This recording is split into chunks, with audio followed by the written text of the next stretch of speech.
ഒന്ന് ശമൂവേൽ 13-ാം അധ്യായം 1 മുതൽ 23 വരെയുള്ള വാക്യങ്ങൾ. ശൗൽ രാജാവായപ്പോൾ 30 വയസ്സുള്ളവനായിരുന്നു. അവൻ ഇസ്രായേലിൽ 2 സംവത്സരം വാണു. ശൗൽ ഇസ്രായേലിൽ 3000 പേരെ തിരഞ്ഞെടുത്തു. 2000 പേർ ശൗലിനോട് കൂടെ മിക്മാസിലും ബെഥേൽ മലയിലും 1000 പേർ യോനാഥാനോട് കൂടെ ബെന്യാമിനിലെ ഗിബയയിലുമായിരുന്നു. ശേഷം ജനത്തെ അവനവന്റെ വീട്ടിലേക്ക് പറഞ്ഞയച്ചു. പിന്നെ യോനാഥാൻ ഗേബയിലുണ്ടായിരുന്ന ഫെലിസ്ത്യ പട്ടാളത്തെ തോൽപ്പിച്ചു. ഫെലിസ്ത്യർ അത് കേട്ടു. എബ്രായർ കേൾക്കട്ടെ എന്ന് പറഞ്ഞു. ശൗൽ ദേശത്തെല്ലാടവും കാഹളം ഊതിച്ചു. ശൗൽ ഫെലിസ്ത്യ പട്ടാളത്തെ തോൽപ്പിച്ചു എന്നും ഇസ്രായേൽ ഫെലിസ്ത്യർക്ക് നാറ്റമായി എന്നും ഇസ്രായേലൊക്കെയും കേട്ടിട്ട് ജനം ശൗലിന്റെ അടുക്കൽ ഗിൽഗാലിൽ വന്നുകൂടി. എന്നാൽ ഫെലിസ്ത്യർ ഇസ്രായേലിനോട് യുദ്ധം ചെയ്യുവാൻ 30,000 രഥവും 6000 കുതിരച്ചേവകരും കടൽപ്പുറത്തെ മണൽ പോലെ അസംഖ്യം ജനവുമായി ഒരുമിച്ചുകൂടി. അവർ വന്ന് ബേത്ആവെന് കിഴക്ക് മിക്മാസിൽ പാളയമിറങ്ങി. എന്നാൽ ജനം ഉപദ്രവിക്കപ്പെട്ടതുകൊണ്ട് തങ്ങൾ വിഷമത്തിലായി എന്ന് ഇസ്രായേലിയർ കണ്ടപ്പോൾ ജനം ഗുഹകളിലും പള്ളക്കാടുകളിലും പാറകളിലും ഗഗ്ഗൂരങ്ങളിലും കുഴികളിലും ചെന്നൊളിച്ചു. എബ്രായർ യോർദാൻ കടന്ന് ഗാദ് ദേശത്തും ഗിലെയാദിലും പോയി. ശൗലോ ഗിൽഗാലിൽ താമസിച്ചിരുന്നു. ജനമെല്ലാം പേടിച്ചും കൊണ്ട് അവന്റെ പിന്നാലെ ചെന്നു. ശമൂവേൽ നിശ്ചയിച്ചിരുന്ന അവധി അനുസരിച്ച് അവന് 7 ദിവസം കാത്തിരുന്നു. എങ്കിലും ശമൂവേൽ ഗിൽഗാലിൽ എത്തിയില്ല. ജനവും അവനെ വിട്ട് ചിതറിപ്പോയി. അപ്പോൾ ശൗൽ ഹോമയാഗവും സമാധാനയാഗവും ഇവിടെ എൻ്റെ അടുക്കൽ കൊണ്ടുവരുവിനെന്ന് കൽപ്പിച്ചു. അവൻ തന്നെ ഹോമയാഗം കഴിച്ചു. ഹോമയാഗം കഴിച്ചു തീർന്ന ഉടനെ ഇതാ ശമൂവേൽ വരുന്നു. ശൗൽ അവനെ വന്ദനം ചെയ്യുവാൻ എതിരേറ്റു ചെന്നു. നീ ചെയ്തത് എന്ത് എന്ന് ശമൂവേൽ ചോദിച്ചു.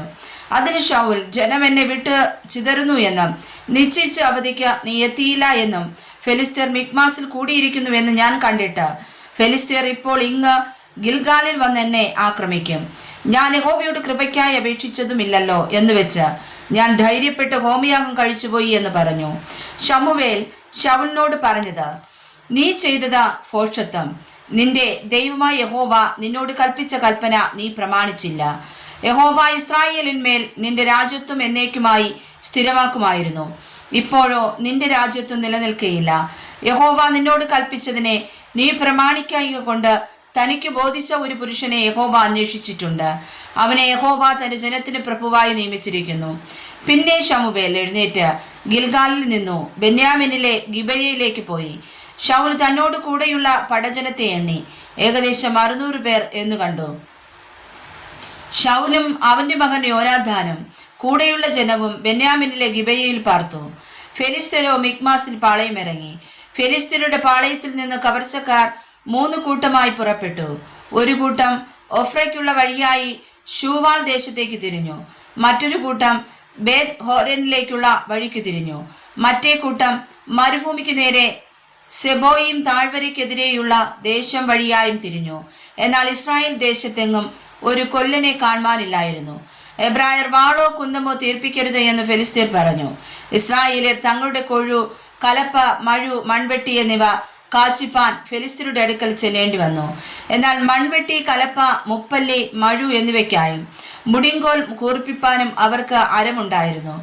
ആകയാൽ യുദ്ധസമയത്ത് ശൗലിനോടും യോനാഥാനോടും കൂടെയുള്ള ജനത്തിൽ ഒരുത്തനും വാളും കുന്തവും ഉണ്ടായിരുന്നില്ല. ശൗലിനും അവന്റെ മകൻ യോനാഥാനും മാത്രമേ ഉണ്ടായിരുന്നുള്ളൂ. ഫെലിസ്ത്യരുടെ പട്ടാളമോ മിക്മാസിലെ ചുരം വരെ പുറപ്പെട്ടു വന്നു. വായിച്ചതായ തിരുവചനങ്ങളാൽ പരിശുദ്ധ കർത്താവ് നമ്മെ ഏവരെയും സഹായിക്കുമാറാകട്ടെ. ആമേൻ.